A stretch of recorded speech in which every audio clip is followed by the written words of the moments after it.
Se as paixões da alma são piores que as do corpo. 1.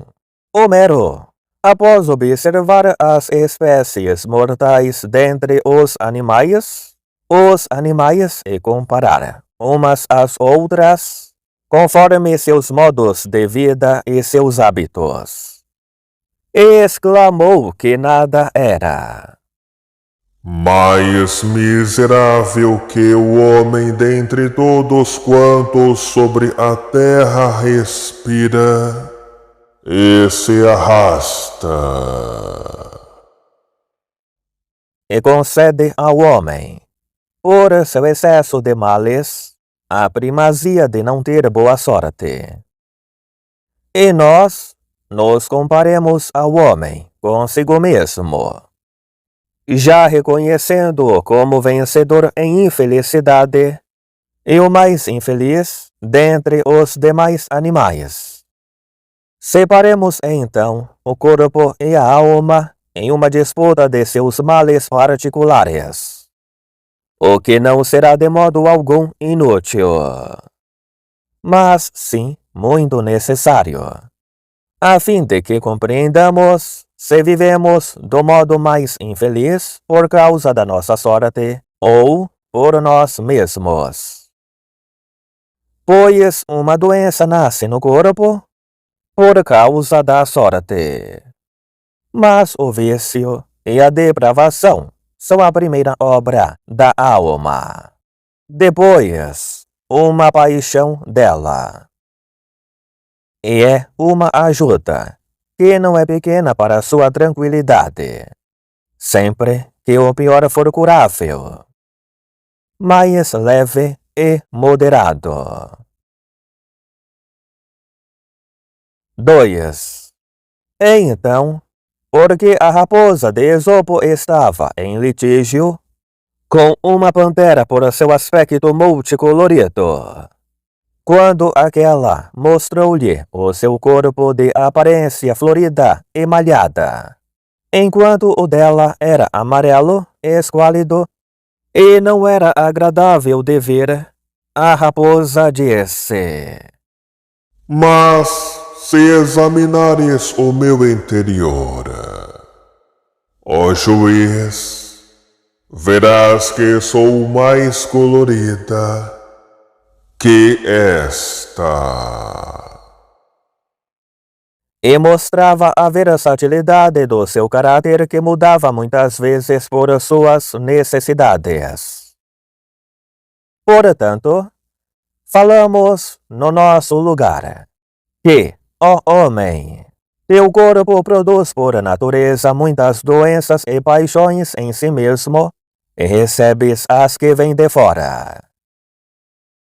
Mas, se te abrires de dentro para fora, encontrarás um celeiro colorido e múltiplas sensações de males, como diz Demócrito, que não afluem de fora, mas, tal como fontes subterrâneas e das mesmas regiões, os que o vício produz transbordante e generoso com as paixões.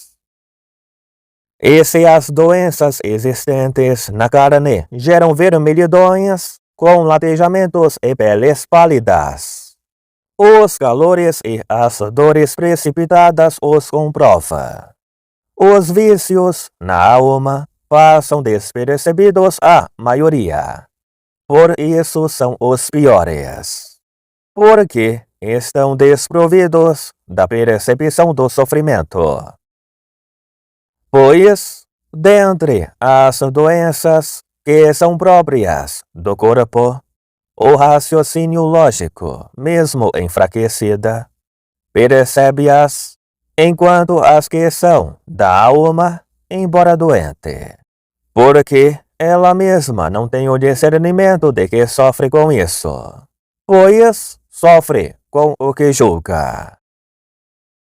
E devemos contar como o primeiro e o maior dos males anímicos, a ignorância, por meio da qual O vício é incurável para a maioria que com ele convive. Passa a vida e morre. Pois o princípio da libertação é a percepção da doença que leva algo útil ao sofrimento pelo que a ajuda.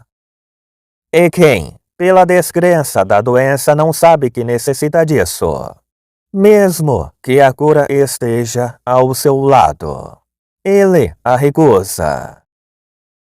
De fato, dentre as doenças que são próprias do corpo, as piores são as acompanhadas da perda da percepção, como as letargias, as cefaleias, epilepsias febris e as próprias febres, que aviva a inflamação para a demência e perturba a percepção, tal como em um instrumento.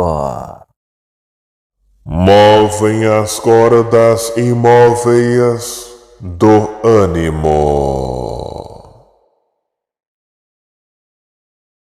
3. Por isso, os médicos querem que o homem não adoeça, mas, se adoecer, que não ignore que está doente. O que acontece com as todas paixões anímicas? Pois pensa que não erra nem quando são insensatos, nem insolentes, nem quando cometem injustiças. Mas alguns pensam que estão corretos.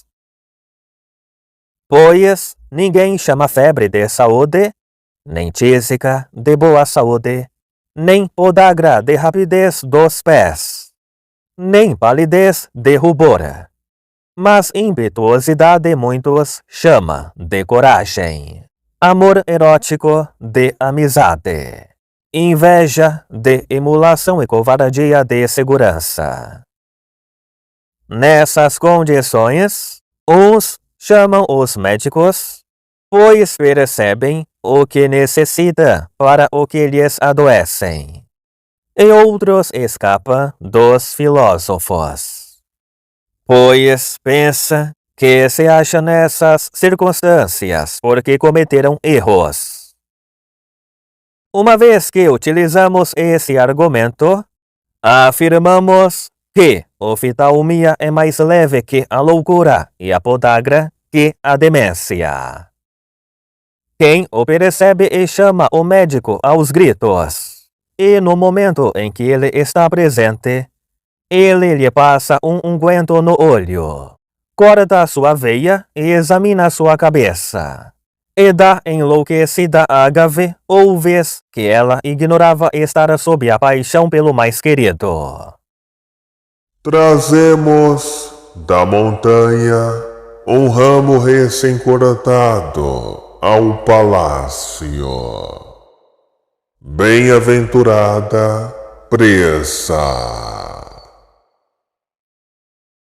De fato, quem está doente no corpo logo se entrega e se coloca no pequeno leito. E isso lhe traz tranquilidade porque está sendo tratado. Mas quando se agita um pouco e salta, e o corpo está com a inflamação instalada, se alguém dentre os que estão sentados ao seu lado diz-lhe com gentileza: Ó miserável, não tremas teus membros nos estrados. ele para e se contém. Enquanto os que têm paixões anímicas, ora são mais ativos, ora estão menos tranquilos. Pois os impulsos são os princípios das ações e as paixões são violentos impulsos. Por isso não permitem que a alma fique tranquila.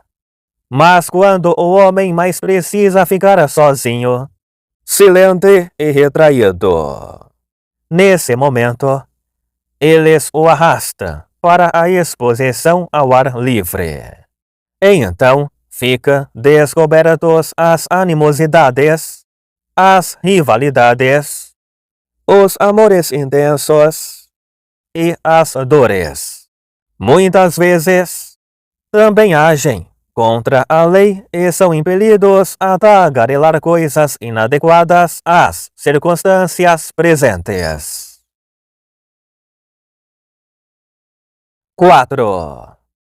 Portanto, tal como uma tempestade é mais perigosa quando é o impeditivo para atracar do que aquela que não permite navegar, assim as tempestades na alma são mais duras por não deixarem o homem se conter nem prestar atenção, que se trata de um raciocínio confuso, mas sem piloto nem lastro, na confusão e na errância, com cursos enviesados e desviantes, por ter se precipitado de cabeça.